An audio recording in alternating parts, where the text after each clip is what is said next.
안녕하세요. 30대 여자입니다. 톰 행크스가 출연한 영화 포레스트 검프를 아시나요? 남들보다 조금 모자라지만 특별한 남자 포레스트 검프가 달리기를 하는 장면을 특히 좋아합니다.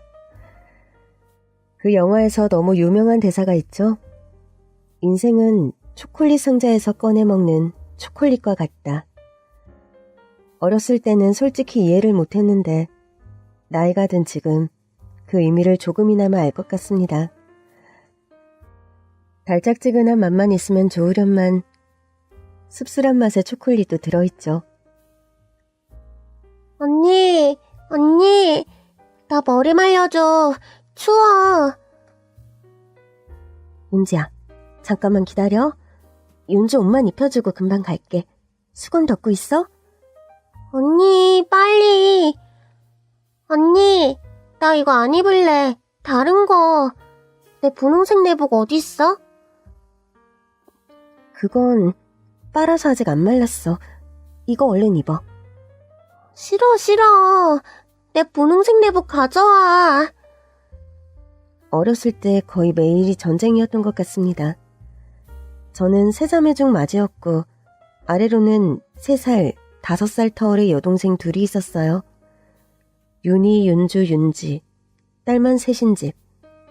겨우 7살이었던 제가 막내 동생 밥을 먹이며 거의 업어 키우다시피 했죠. 그럴 수밖에 없는 게 아빠 엄마는 세 딸을 먹여 살리느라 너무 바빴거든요.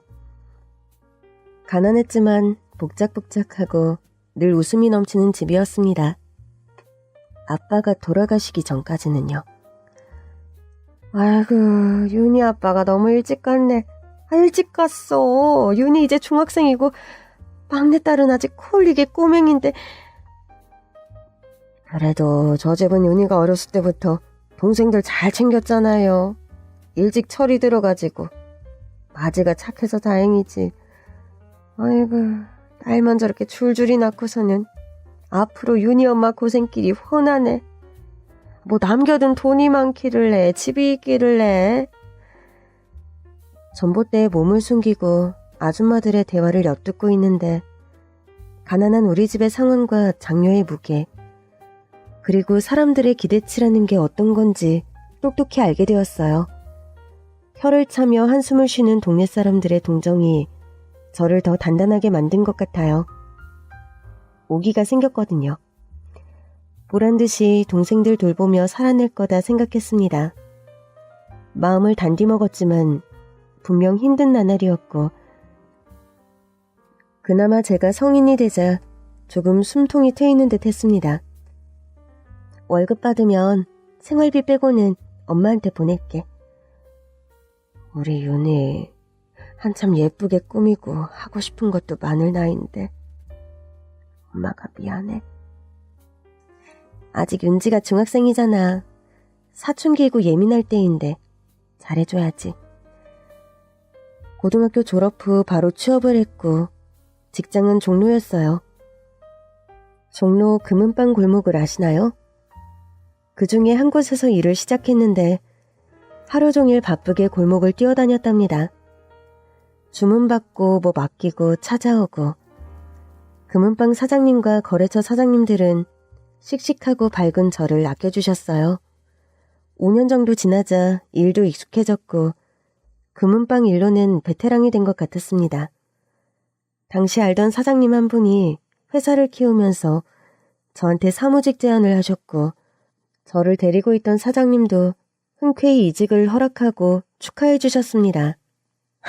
우리 윤희 씨 이직 기념 회식해야지. 5년 동안 참 잘해주었어. 숯불갈비 껍데기 어때? 좋아요. 너무 좋아요. 열심히 고기를 굽고 있는데 이미 소주 몇 잔을 기울이신 사장님이 얼큰하게 취해 눈물을 보이시더라고요. 사장님, 남들이 보면 윤희 언니가 어디 멀리 가는 줄 알겠어요. 옮긴 회사도 어차피 이 근처인데 오다 가다 자주 볼 거잖아요. 그렇긴 한데 윤희 씨 들어왔을 때 한참 어려울 때였거든. 고등학교 갓 졸업한 어린애가 뭐 얼마나 일을 잘하겠나 했는데 정말 윤희 씨가 빠릿빠릿 꼼꼼하게 일을 잘해줬어. 어려운 시기를 잘 버텼지. 윤희 씨는 어디 가서도 잘할 거야. 내가 응원해. 사장님은 진짜 윤희 언니를 딸처럼 생각하신다. 감사해요, 사장님. 미연이 말대로 회사 가까우니까 종종 들릴게요. 그리고 윤희 씨, 나중에 시집 갈 때 알지? 반지는 우리 집에서 하는 거야. 내가 최고로 예쁜 반지 좋은 가격에 해줄 테니까. 당연하죠.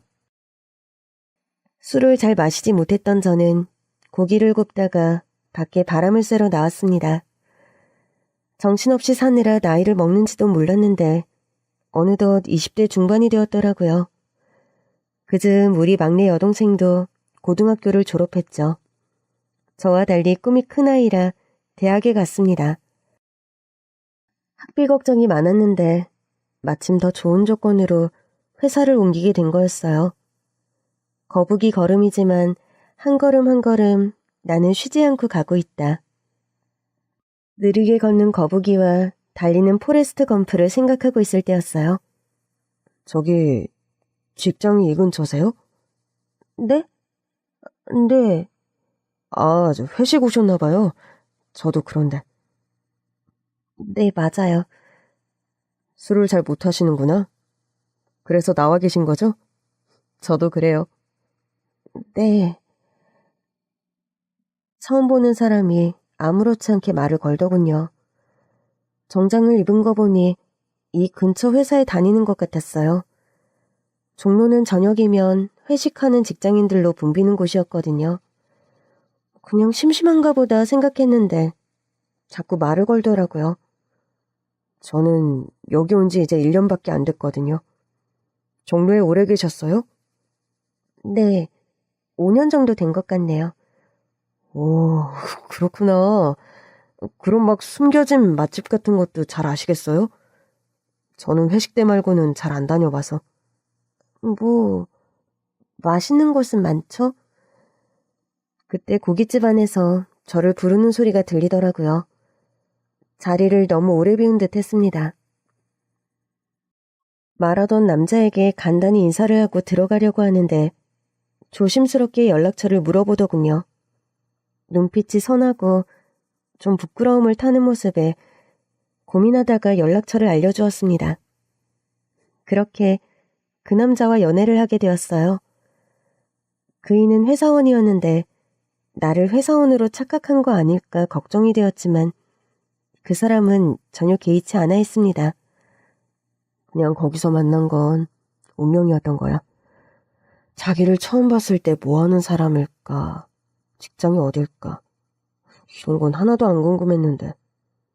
그냥 멍하게 하늘을 보며 생각에 잠겨 있는 것처럼 보였는데 무슨 생각하는지가 궁금했지. 회식 자리에 온 것 같은데 혼자 나와 있고 말이야. 그건 당신도 마찬가지였잖아.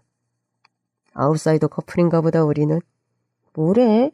난 외톨이 아웃사이더 아니거든? 남편과는 대화가 잘 통했어요. 세자매의 맞이였던 저와 달리 남편은 외동이었습니다. 그리고 아버지를 일찍 여인 것도 같았어요.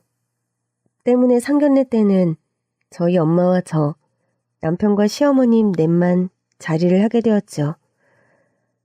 친정엄마와 시어머니 모두 여자 홀로 자식을 키운 것에 어려움을 아는지라 서로를 친밀하게 생각하시는 것 같았습니다. 자기야, 양가 어머님들 다 혼자 계시고 똑같이 잘해드리고 싶은데 우리 집은 막내가 대학생이라 내가 학비를 보태야 해. 그런 점이 좀 어머님께 이해를 구해야 하는 것 아닐까? 엄마도 너 동생들 있는 거 아시고 사정도 아셔. 어쩔 수 없는 거잖아. 오히려 나는 외동이라 외롭게 자랐는데 동생들 때문에 복작복작하게 자랐다고 하니 장모님께서 키우느라 힘드셨겠지만 토끼 같은 자식들 때문에 기운 내셨을 거다 말씀하시던걸? 크게 신경 쓰지 마. 나도 도울 수 있는 부분 같이 하고 싶고. 지난번에 말했던 것처럼 우리 결혼 반지 말이야. 아, 반지? 자기 일하던 종로 금은방 사장님께 하는 거지? 응. 소식 들으시고 드디어 반지 맞출 날이 왔냐면서 너무 좋아하셔. 결혼 전 현실적인 문제들에 대해 깊이 이야기를 했고 기쁠 때나 슬플 때나 함께하겠다는 이 사람의 진심을 믿고 많은 이들의 축하를 받으며 결혼을 했습니다. 저희 어머님은 너무 좋으신 분이었어요. 특히 저를 많이 아껴주셨습니다. 윤희야, 아가, 너 좋아하는 닭볶음탕 했는데 저녁 먹으러 올래? 어머니, 너무 좋아요. 근데 오늘 그이는 야근한다고 하는데. 그래? 닭볶음탕은 네가 좋아한다고 해서 만든 건데. 너만 불편하지 않으면 와서 먹고 가도 된다. 알겠습니다. 남편은 늘 일이 많아 야근이 잦았습니다. 남편 없이 어머님과 시간을 보낼 때가 있었죠. 우리 윤희는 어쩜 이렇게 마음이 곱고 속이 깊을까? 정훈이가 너를 만난 건 참 축복이지. 애가 외동으로 자라서 좀 자기만 알고 그런 게 있어서 걱정이 많았는데. 정훈 씨요? 아니에요, 어머니. 배려심도 많고 속도 깊은 사람이에요. 말하기 전까지 외동인지도 몰랐는걸요? 저처럼 동생들 있는 집에 장남인 줄 알았어요. 그래? 다행이구나. 사부인도 고생이 많으셨겠지만 우리 윤희가 장녀로 동생들 키우다시피 하면서 얼마나 힘들었노. 엇나가지도 않고 이렇게 바르고 예쁘니. 사부인은 정말 열아들 안 부럽지. 안 그러니? 그래도 저희 엄마는 딸만 셋 키워서 정훈 씨 보면 듬직한 아들 생긴 것 같다고 좋아하세요. 그래, 나도 들었다. 사위사랑은 장모라는데 정말 사부인께서 우리 아들을 아껴주셔서 늘 감사한 마음이다. 어머님, 다음에 괜찮으시면 저희 어머니랑 함께 식사하시는 건 어떠세요? 그이 회사에서 이번에 레스토랑 식사권이 나왔는데 어머님들 모시고 가고 싶다고 해서요. 그래? 너무 좋구나. 종종 저희 엄마와 어머님을 모시고 넷이서 함께 외식을 했죠. 만남을 거듭할수록 연세도 비슷하고 살아온 과정도 비슷한 두 분은 가까워지셨어요. 남들은 사돈댁은 다 어렵다고 하는데 제가 너무 사부인을 편히 생각해서 혹시 마음이 불편하신 건지 걱정이 되네요. 아니에요, 사부인. 주변에서 오히려 저를 부러워하던걸요? 말씀하신 것처럼 아이들 덕에 인연을 맺었지만 가깝고도 먼 관계라 어려워들 하는데 저는 사부인 뵙는 시간도 좋고 마음이 편안하네요. 사부인, 괜찮으시면 가을에 단풍 여행 함께 가는 게 어떠세요? 단풍 구경이요? 네.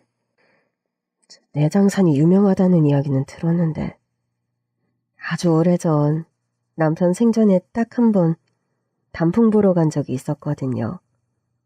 그 뒤로 애들 키우느라 바빠서 통 가보질 못했네요. 내장산도 좋은데 조금 가깝게는 용문산, 조금 더 멀리 가면 설악산도 좋죠. 아유주, 뭐 패키지 그런 거예요? 패키지로 가고 그러는 게 시끌벅적 요란해서 재밌기는 한데 또 짧게 가는 여행인데 일정 맞춰 바삐 움직이는 게 버겁잖아요. 그냥 나는 둘이 가까운 곳 조용히 다녀오는 게 어떠나 생각해봤어요. 아주 말씀만 들어도 너무 좋으네요, 사부인. 어떻게 이런 생각을 다 하셔서. 우와, 이제 저희 없이 두 분이서 여행도 다니시는 거예요? 미운이 너도 껴줄 테니 휴가 내고 같이 갈래? 엄마, 저는요. 윤희까지 가면 여자들끼리 여행인데 너는 아서라? 우리 사위까지 가면 듬직하겠지만 애들이랑 갈 기회는 또 얼마든지 있으니 우리 둘이 다녀올까요? 좋습니다. 좋아요, 사부인. 식사 자리에서 여행 계획까지 세우고 정말 저희 엄마와 어머님은 오래된 단짝 친구를 찾은 것 마냥 너무 잘 지내셨어요. 그해 가을 두 분은 설악산으로 단풍 구경을 가셨죠. 자기야, 어머님 보내신 사진 봤어? 오, 봤어. 진짜 두 분이서 좋은 시간 보내시는 중인가 봐. 용돈을 더 챙겨드렸어야 했나? 나도 챙겨드렸는걸. 긴 일정도 아니니 부족한 건 없으실 거야. 사진 속에는 단풍으로 절경을 이룬 산을 배경으로 두 분이 팔짱을 끼고 소녀같이 환한 미소를 짓고 계셨습니다. 여행 뒤 그때 찍은 사진을 현상해서 한 장은 어머님 집에, 한 장은 저희 집에 두신다기에 액자를 사서 넣어드렸죠. 모르는 사람이 보면 친자매 아니면 학창시절 친구로 볼 정도였어요. 아버지가 일찍 돌아가시고 어린 동생들 돌보며 또 돈을 벌게 되자 동생들 생활비 책임지며 세상의 모든 짐을 꼭 나 혼자 지고 있는 것 같은 생각이었는데 남편이라는 든든한 울타리가 생겨 제 마음도 차차 안정을 얻게 되었어요. 신혼을 조금 더 즐기고 아이를 갖자는 생각이었습니다. 2년 차부터 조금씩 노력을 했는데 임신이 바로 되지는 않더라고요. 사실 남편이 일이 많았고 집에 오면 피곤해할 때가 많아 쉽지는 않았네요. 남편이 야근을 하는 날이면 종종 도시락을 챙겨 회사 앞으로 가곤 했어요. 나 여기 자기 회사 앞인데 여기서 기다릴게. 피곤에 쩌들어 있었지만 저를 볼 때만큼은 환하게 웃으며 나왔어요. 수고스럽게 이런 걸 다. 아니야. 그냥 간단히 요기할 수 있는 거 챙겼어. 새벽에 오는 거야? 그렇지. 늦게 들어가는 날이면 권위자는 자기 깨울까봐 걱정돼. 괜찮아, 그런 건. 프로젝트 앞두고 있어서 그런지 부쩍 야근이 너무 많아져서 걱정이야. 몸 상할라. 장기 프로젝트라. 그래도 내년 상반기 정도 되면 좀 나아질 것 같다. 신제품 개발이라 마음 부담도 너무 크지. 내가 해줄 수 있는 게 없어서 마음이 아파. 야근하고 잠든 자기 얼굴을 보면 피곤이 씻기는 것 같아. 고마워, 자기야. 나랑 살아줘서. 또 너무 바빠서 외롭게 하는 것 같아서 미안해. 됐네요. 그 마음 다 알아. 얼른 들어가 봐. 자기도 조심히 들어가? 집도 대출로 시작했고 생활비에 양가 어머님들 챙겨드리고 저와 남편이 둘이 버는 것으로 딱 한 달 생활을 해야 했습니다. 여유가 되는 달엔 열심히 저축을 했고요. 남편은 경력을 잘 쌓아 몇 년 뒤 이직할 생각이 있었기에 일에 매진을 했습니다. 신제품 개발에 4월이 달렸다며 프로젝트에 매달려 거의 일주일의 반이 야근이었어요. 정은이 오늘도 야근한다니? 네, 어머님. 아이고, 그 프로젝트가 사람을 말려 죽이는 게 아닌가 걱정이다. 아가, 윤희, 너 저녁은 먹었고? 네, 어머님. 저는 먹었어요. 어머님은요? 나도 챙겨 먹었다. 맨날 밤에 그렇게 혼자 있어서 어떡하니? 괜찮아요, 어머님. 조금 전에도 그의 회사 앞에서 잠깐 보고 왔어요. 그래, 야근하는 날이면 야식 챙겨준다면서? 그 김에 얼굴도 보고요. 고생이 많다, 너도. 이번 주말에 애비 시간 되거든. 집에 같이 들릴래? 사부인도 모셔서 우리 삼계탕 끓여 다 같이 몸보신이나 하자. 네, 어머님. 알겠습니다. 어머님과의 통화를 마치고 집을 정리한 뒤 누웠습니다. 널찍한 침대 한쪽에서 혼자 잠드는 일이 많았죠. 사실 자다가 남편 오는 소리에 얼핏 잠이 깨기도 했는데 아, 들어왔구나 하면서 안도감이 들고 그때서야 잠을 푹 잘 수가 있었거든요. 그날도 이 생각 저 생각 하다가 까무룩 잠이 들었어요. 현관문 열리는 소리를 들은 것 같았고 이제 왔구나 하고 시간을 얼핏 확인하니 새벽 3시가 넘은 듯 했습니다. 원래 들어오면 살금살금 들어와 조용히 씻고는 했거든요. 그런데 갑자기 현관문 닫히는 소리와 함께 쿵 하고 뭐가 넘어지는 소리가 들리는 겁니다. 깜짝 놀라서 거실로 나갔어요. 여보, 자기야! 남편이 현관에서 신발도 벗지 못한 채 쓰러져 있었습니다. 몸을 일으켜 세우려 했지만 미동이 없었고 일단 119에 신고를 했습니다. 구급차를 타고 함께 병원으로 갔어요. 남편은 급하게 수술로 들어갔고 그때서야 어머님, 저희 엄마께 연락을 했습니다. 놀란 두 분이 택시를 타고 달려오셨어요. 어머님 어떡해요? 뭐라고 하니? 뭐 때문에 쓰러졌다고 하니? 아휴, 김서방, 아휴, 수술 잘 되어야 할 텐데.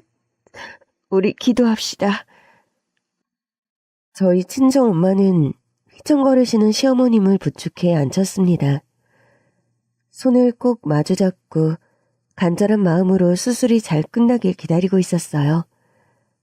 남편 수술이 잘 끝나면 당장 회사를 옮겨야겠다 생각했죠. 늘 피곤해하던 모습이 눈에 아른거리더군요. 시간이 얼마나 지났을까 수술을 마친 의사 선생님이 나오셨어요. 저와 어머님을 가만히 보시더니 고개를 푹 숙이시더군요. 뇌출혈이었고 응급수술을 진행했지만 죄송합니다. 안 돼. 안 돼. 정훈아, 내 아들, 안 돼. 여보. 사부인. 아이고, 김서방. 이걸 어째. 어떻게 이런 일이. 한마디 말도 남기지 못한 채 남편은 그날 새벽 우리 곁을 떠났습니다. 장례를 치르는 중 그 회사 사람들이 왔는데 변호사로 보이는 사람을 대동하고 와서 의례적 조문을 하고 가더군요. 장례 후 남편의 장지는 일찍 떠난 아버님의 곁으로 정했습니다. 지방이라 멀었는데 가족묘가 있었거든요. 집으로 돌아와 몸을 추스르기가 너무 힘들었지만 알아 누워 계시는 어머님이 걱정되어 찾아갔습니다. 왔니? 어머님, 윤희야, 얘 며느리야. 내가 잠든 사이 꿈을 꿨는데 정훈이가 우리 아들이 컴컴해 보이는 숲길, 안개가 자욱하게 서린 숲길을 걸어가는 거다. 정훈아 부르는데 꿈에서는 목소리가 안 나와. 그런데 우리 아들이 발목에 커다란 돌덩이를 달고 있지 뭐니. 그게 무거운지 발을 질질 끌면서 가는데 가지 말라고, 엄마 두고 가지 말라고 하는데 천천히 뒤를 돌아보는 거 아니니? 새하얗게 질린 얼굴에 근심 한가득한 표정인 거야. 윤희야, 아가, 우리 정훈이가 죽어서도 쉬지를 못하는 것 같은데 어떻게 해야 하니? 내가 무슨 죄가 많아서 자식을 먼저 보내고 이렇게 사냐고. 이리 사는 게 무슨 의미가 있다고. 아이고.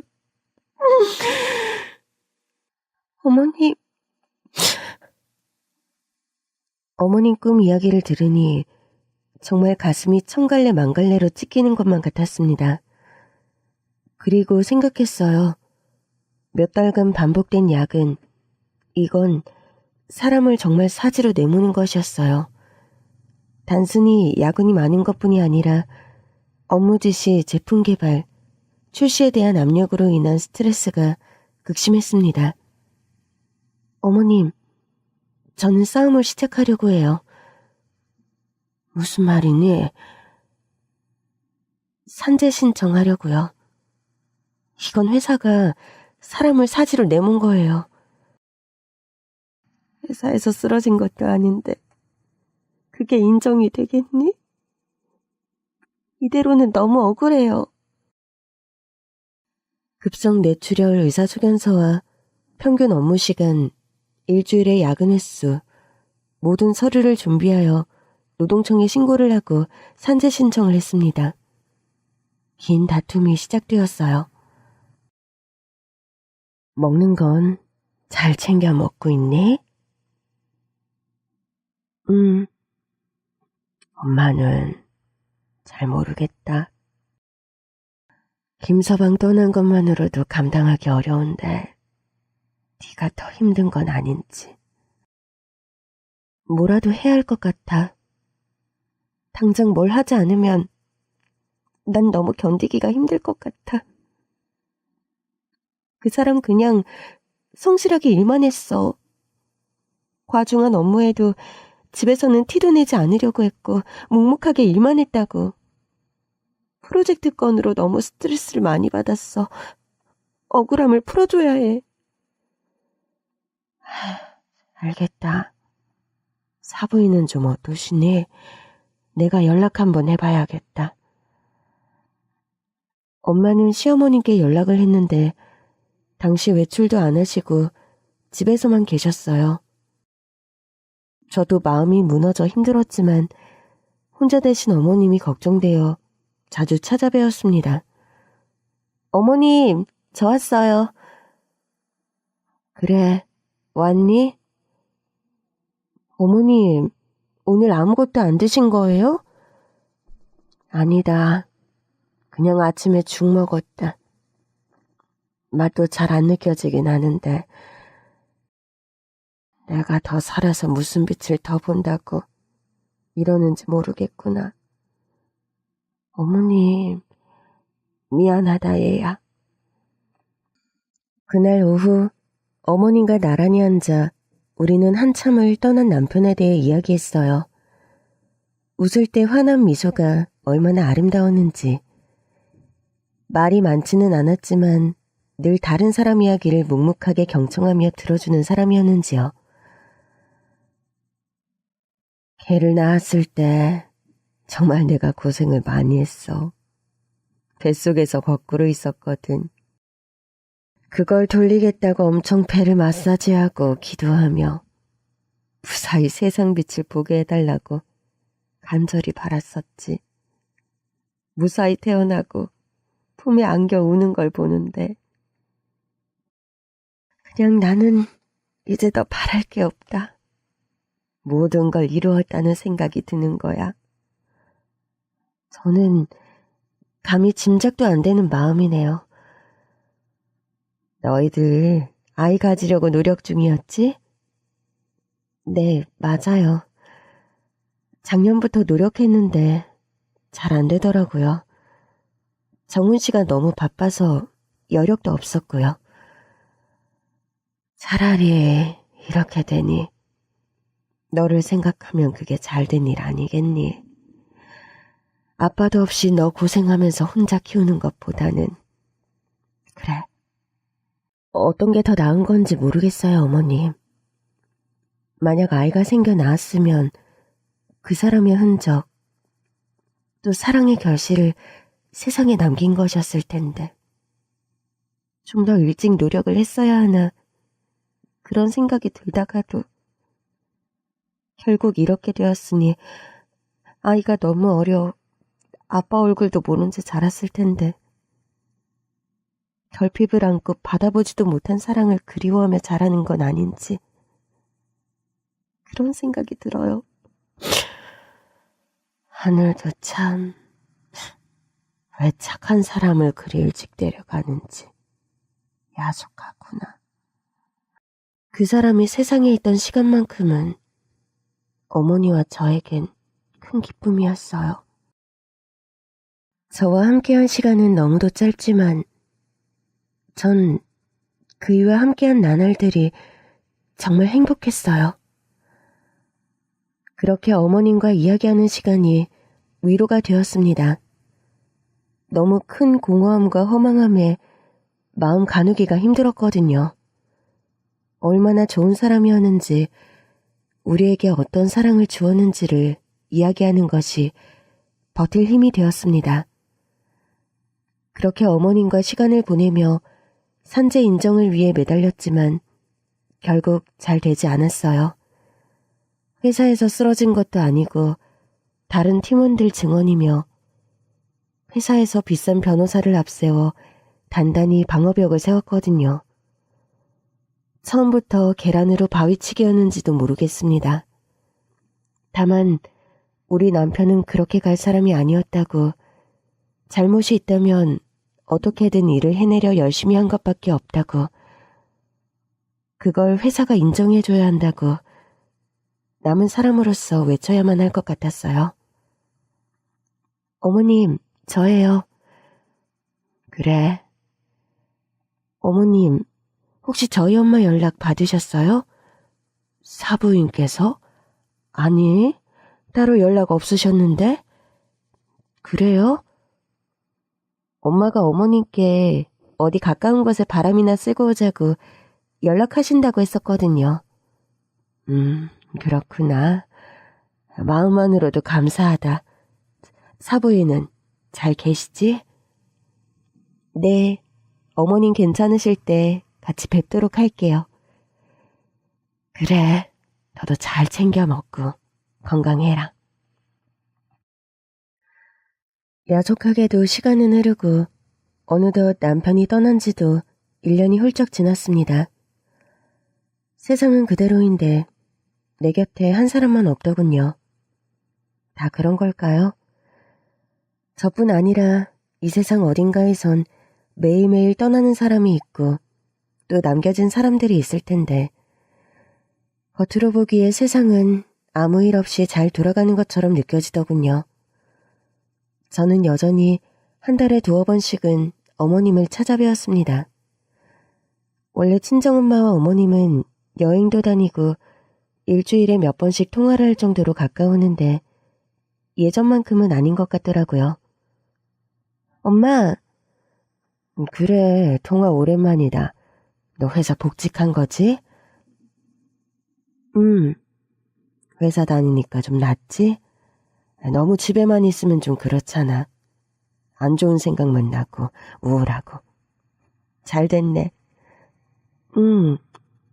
엄마, 근데 요즘 우리 어머니랑 연락 안 해? 그게 원래 엄청 친했었잖아. 진짜 오래된 단짝처럼 그렇게 친했는데. 그랬었지. 아무래도 그러기가 어려운가? 물론 우리가 결혼해서 생긴 인연이긴 하지만 또 그 기간 동안 엄마나 어머님 두 분은 단순히 사돈댁이라기보다 그 이상이었어서 상황에 따라 변할 수도 있는 건가 싶네. 뭐 엄마도 마음이 좋지는 않다. 외아들이었잖니. 정말 혼자가 된 것 같아서 엄마 나름대로는 신경을 썼는데 아무래도 시간이 더 필요하신 거겠지. 그래, 나는 종종 찾아뵙거든. 엄마 안부도 전하고 할게. 알겠어. 분명 예전처럼 자주 연락을 하지는 않는 것 같고 좀 소원해진 것 같았어요. 그리고 한 달 뒤 어머님이 좋아하시는 떡과 한과 같은 걸 챙겨서 어머님 댁으로 갔습니다. 가기 전에 연락을 드렸지만 전화를 받지 않으셨어요. 하지만 대부분 집에 계시기 때문에 잠시 주무시는 건가 생각을 했습니다. 음식을 바리바리 싸들고 시댁에 갔어요. 초인종을 여러 번 눌렀는데 뭔가 집안이 조용한 것 같더라고요. 전화를 다시 하며 문을 두드렸죠. 어머님, 저 왔어요. 안에 계세요, 어머님? 복도에 문 두드리는 소리가 한참 울리고 있을 때 옆집 문이 열리며 아주머니가 나오시더군요. 누구 찾아왔어요? 안녕하세요. 저 여기 사시는 어머님 며느리인데요. 전에 인사드렸었죠? 어머님 뵈러 왔는데 연락이 안 되셔서요. 응? 몰랐어요. 그 집 이사 갔는데. 네? 한 2주 됐나? 그랬을 거예요. 짐이랑 다 빼고 그러기에 궁금해서 물어봤더니 이사가 맞다고 하더라고. 몰랐어요? 네. 알려주셔서 감사합니다. 2주 전? 그쯤 통화를 했었는데 분명 아무 말씀이 없으셨거든요. 말씀도 안 하시고 갑자기 이사라니 너무 당황스러웠어요. 집으로 돌아오는 길 전화를 했는데 내내 연락이 되질 않았죠. 엄마, 난데 엄마 뭐 들은 거 없어? 무슨 일이니? 어머님 댁에 갔는데 어머님이 이사를 가셨대. 갑자기 이사를 가신 게 말이 안 되잖아. 엄마한테는 뭐 따로 말씀하신 거 없어? 글쎄, 난 요새 연락을 통 안 해서 무슨 급한 사정이 있었나? 아무것도 모른다는 거지? 알겠어. 집으로 돌아왔어요. 늦은 저녁까지도 마음이 어지럽더라고요. 잠도 거의 못 자고 뒤척이고 있는데 늦은 밤 갑자기 휴대폰이 울렸습니다. 윤희야, 이제 그 집에 안 와도 된다. 날 찾지 마라. 부탁한다. 바로 전화를 했지만 연락이 되질 않았죠. 무슨 일이 생긴 게 아니라 스스로 결정을 하신 거고 단호하게 찾지 말라고 하시니 저도 섣부르게 행동하기가 어려웠어요. 그냥 계속 아들과의 추억이 있는 집에 사는 게 힘드신가 보다 그런 생각이 들더군요. 결혼하기 전까지 남편과 함께 살던 집이니까요. 저는 신혼집에서 그대로 살고 있었지만 반대로 그 집을 떠날 수가 없었습니다.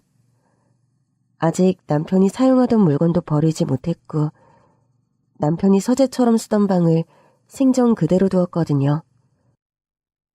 그의 생각이 나고 그리워질 때 그 방을 보고 있으면 책상 앞에 앉아서 일을 하다가 저를 보며 싱긋 미소 짓던 모습이 보이는 것 같기도 했어요.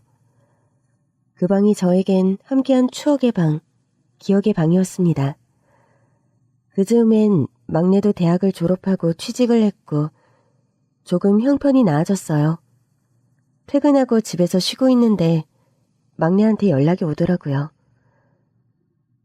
언니, 잘 지내? 그럭저럭. 넌 별일 없지? 회사 생활은 어때? 언니야, 대학 다닐 때는 그냥 빨리 공부 그만하고 돈 벌고 싶은 마음이었거든? 근데 회사 다녀보니 공부할 때가 더 좋은 것 같다. 우리 막내 다 컸네? 언니는 20살 되고 바로 일 시작했잖아. 진짜 나보다 어렸던 나이에 사회인이었네? 언니가 대단하다. 어렸을 때부터 그랬지. 언니는 항상 큰 나무 같았어. 뭐야, 새삼스럽게. 너무 갖고 싶은 거 있구나? 아니거든. 이제 나도 돈 벌거든? 그래, 장하다 장해 이은지. 언니, 내가 오늘 왜 전화했냐면 요즘 엄마가 좀 이상한데. 엄마가 왜? 통화할 때 별말 없던데? 언니 전화는 자주 해도 엄마랑 같이 사는 건 나잖아. 내가 눈치가 좀 빠르다. 아무래도 뭔가 다른데?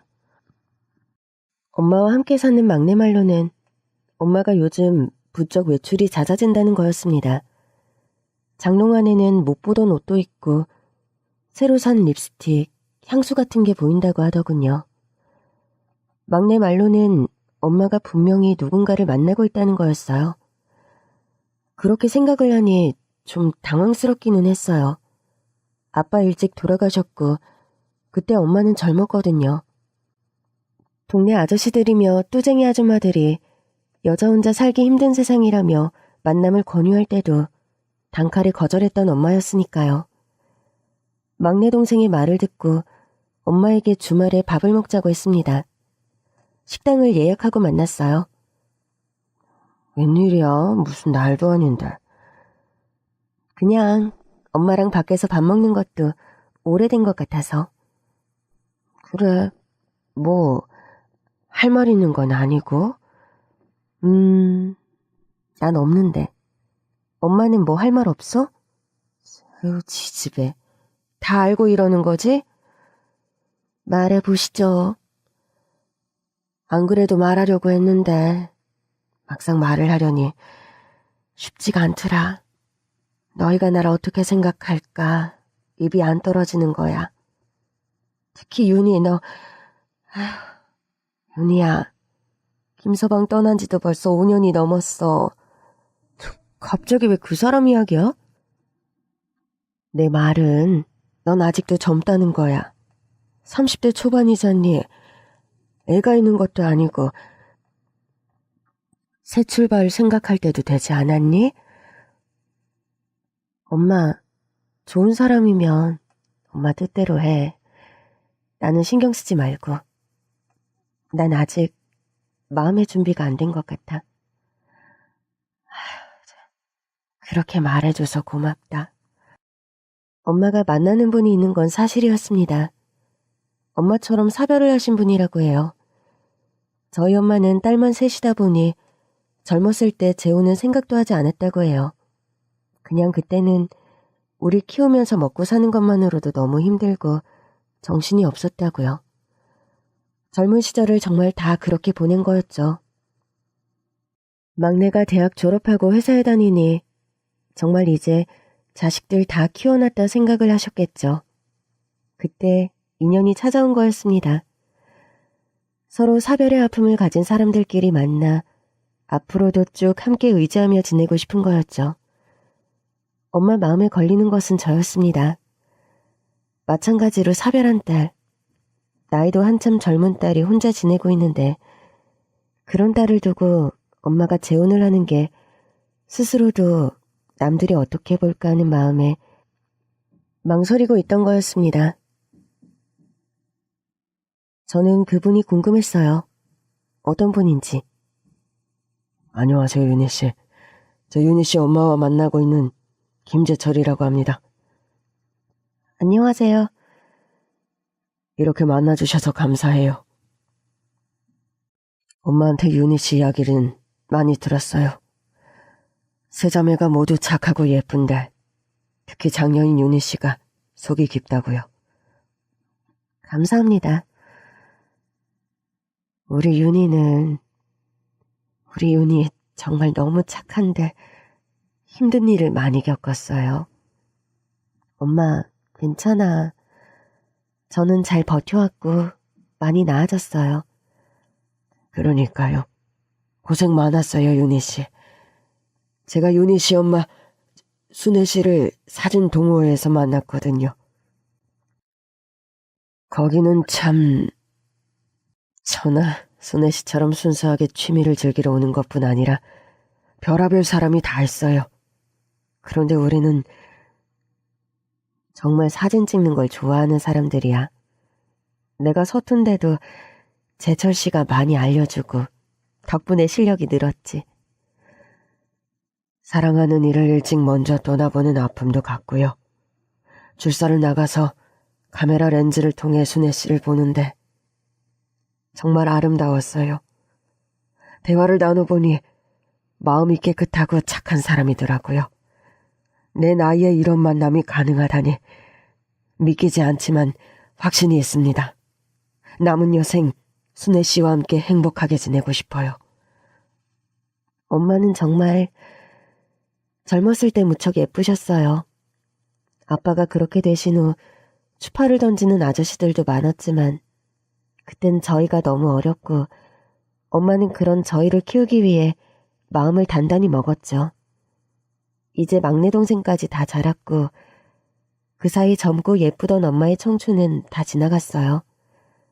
저나 제 동생들은 정말로 엄마가 이제라도 좋은 분 곁에서 행복하게 지내기를 바라는 마음이에요. 제 일로 마음 쓰지 않으셨으면 좋겠어요. 진심으로 축하하고 축복해요. 고맙습니다, 윤희 씨.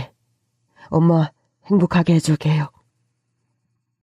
제 동생들한테도 인사를 했고 5달 뒤 결혼식을 올리게 되었습니다. 엄마는 나이가 들어 드레스 입는 게 쑥스럽다고 했지만 내심 설레며 좋아하는 눈치였어요. 젊은 시절 가난해서 제대로 된 결혼식도 못했던 엄마였기에 결혼식 날만큼은 최고로 행복한 신부가 되기를 바라는 마음이었습니다. 결혼식 날이었어요. 가족 결혼식은 항상 정신없고 바쁘기 마련이잖아요. 오시는 분들에게 인사드리고 동생들은 신부 대기실에서 엄마를 챙기고 있었습니다. 멀리서 검은색 고급스러운 정장을 입고 검은색 책모자를 쓴 여자가 당당하게 걸어와서 저희 쪽 축의금 받는 곳에 봉투를 내밀더군요. 봉투를 확인한 친척 동생이 다급하게 저를 불렀습니다. 누나, 이거 좀 봐. 뭔데? 이거 뭔가 잘못된 거 아니야? 봉투를 확인해보니 10억 수표가 한 장 들어있는 거였어요. 이걸 누가... 저기 지금 신부 대기실로 가는 검은 옷 입은 아주머니, 검은 책모자. 너무 놀라 그 여자에게 뛰어갔습니다. 저기 누구시죠? 여자분이 커다란 책모자를 살짝 들어올리는 순간 저는 정말 그 자리에서 주저앉을 뻔했어요. 어머님, 어머님. 잘했었니? 윤희야, 오랜만이구나. 여긴 어떻게... 아니, 그동안 어디 계셨던 거예요? 결혼식 끝나고 이야기하자. 사부인... 아니지. 신부 대기실 이쪽 맞지? 사진 찍고 식 봐야겠다. 나 정말 기쁜 소식 듣고 축하하는 마음으로 온 거야. 어서 식 시작하겠다. 신부 대기실에서 어머님을 본 엄마 역시도 놀란 표정이었어요. 시어머님은 환하게 웃으며 축하한다는 말을 건넸죠. 저는 두 분이 팔짱을 끼고 사진을 찍는 모습을 멍하게 바라보았습니다. 결혼식을 마친 뒤 엄마는 호텔에 갔다가 바로 신혼여행을 떠나신다고 했어요. 저는 또 시어머님이 식 끝나고 바로 사라지실까 걱정이 되어서 내내 시어머님을 보고 있었고요. 어머님, 어디 가셔요? 윤희야, 저랑 이야기하셔야 해요. 그렇게 갑자기 이사가고 찾지 말라고 하셨는데 5년 만에 이렇게 나타나셔서는 이번엔 안 돼요? 말도 없이 사라지시면 안 된다고요. 그래, 윤희야. 조용한 곳에 가서 이야기할까? 내가 지내고 있는 호텔도 괜찮고. 네, 어머님 같이 가요. 집도 없이 호텔에서 지낸다는 것이 이상했지만 어머님을 따라갔어요. 그동안 어떻게 지내셨는지, 어떻게 일이 갑자기 나타나 큰 돈을 축의금으로 주신 건지 들을 이야기가 많았습니다. 잘 지내니 윤희야? 이 생각 많이 났다. 보고 싶었어. 네, 어머님. 5년 전 갑자기 사라지셔서 걱정했어요. 찾지 말라고 하셔서. 그땐 그럴 이유가 있었어. 시간이 지나고 보니 사부인 네 엄마 말이 맞는 것 같더구나. 저희 엄마 말이라뇨. 산재 인정도 받지 못하고 남편이 떠나고 1년 넘게 슬픔에 잠겨있던 저를 엄마는 안쓰럽게 생각하셨어요. 그건 알고 있었습니다. 저는 그때도 어머님을 자주 찾아뵙고 있었고요. 어느 날 어머님께 저희 엄마가 찾아오셨다고 해요. 사부인, 오랜만에 뵙습니다. 들어오셔요. 웬일인지 편하게 지내던 날과 달리 저희 엄마가 좀 거리를 두고 깍듯하게 대했다고 하더군요. 큰일을 겪고 힘들어하셨으니 조심스러운 것이 당연했죠. 저희 엄마 또한 남편을 아들처럼 생각하며 아꼈기에 슬픈 건 매한가지였지만 어찌 자식 잃은 어미 마음을 안다고 할 수 있을까요? 그래도 윤희가 자주 오는 덕분에 서로 의지하고 위로하며 지내고 있습니다. 맞아요. 윤희도 여기 와서 사부인 뵙고 하는 게 힘이 된다고 하더군요. 다만 사부인, 이런 말이 너무 냉정하게 들리실지 모르겠으나 저 또한 김서방을 아들처럼 아꼈어요. 너무 안타까운 일이 일어났고 이는 돌릴 수가 없는 일이죠. 사부인이나 저나 꽃다운 젊은 나이에 혼자가 되었기에 누구보다 잘하실 거라고 생각해요. 우리 윤희 아직 젊은 나이잖아요. 시간이 필요한 일이기는 하지만 언제까지 슬픔에만 잠겨 살아갈 수는 없지요. 애미로서 그 모습을 보는 게 너무 괴롭기도 합니다. 사부인 말씀이 맞네요. 산 사람은 살아야죠. 어쩌면 제가 윤희 발목을 붙잡고 있는 게 아닌가. 이기적인 생각이었어요. 윤희가 다시 오거든 이제 그만 찾아오라고 냉정하게 말씀을 해주셨으면 해요. 우리 애를 딸처럼 생각하셨다면 제 마음을 이해해 주실 거라고 생각합니다. 엄마가 찾아와 시어머니께 말씀을 하셨다고 하더군요. 저는 전혀 알지 못했어요. 어머님은 그 만남 이후 고민을 하셨다고 하더군요. 처음엔 서운하기도 하더라. 1년 반 넘은 시간이 짧다면 짧고 길다면 긴 것인데 나는 남편도 없고 하나 있는 자식을 잃어 그냥 세상에 혼자 남겨진 것 같았거든.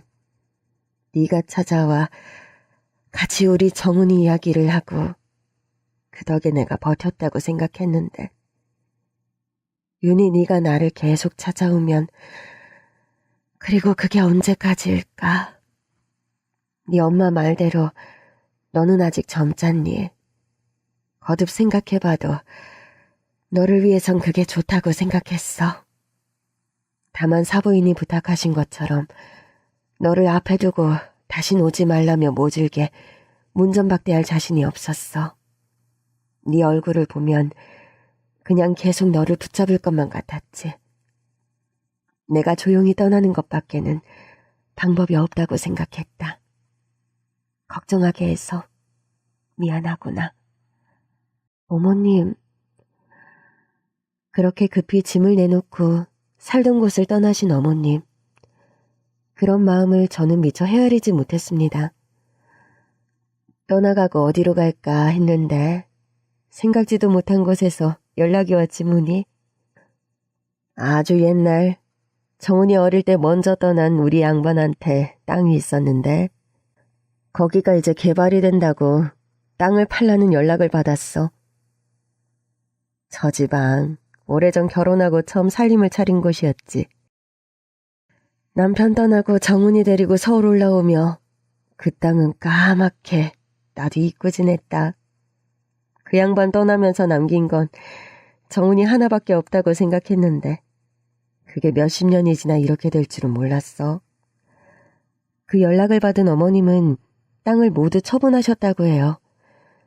괴로운 마음을 잊기 위해 홀로 이곳저곳을 여행을 다니셨대요. 어디 한 군데 정착할 곳을 찾지 못했다고요.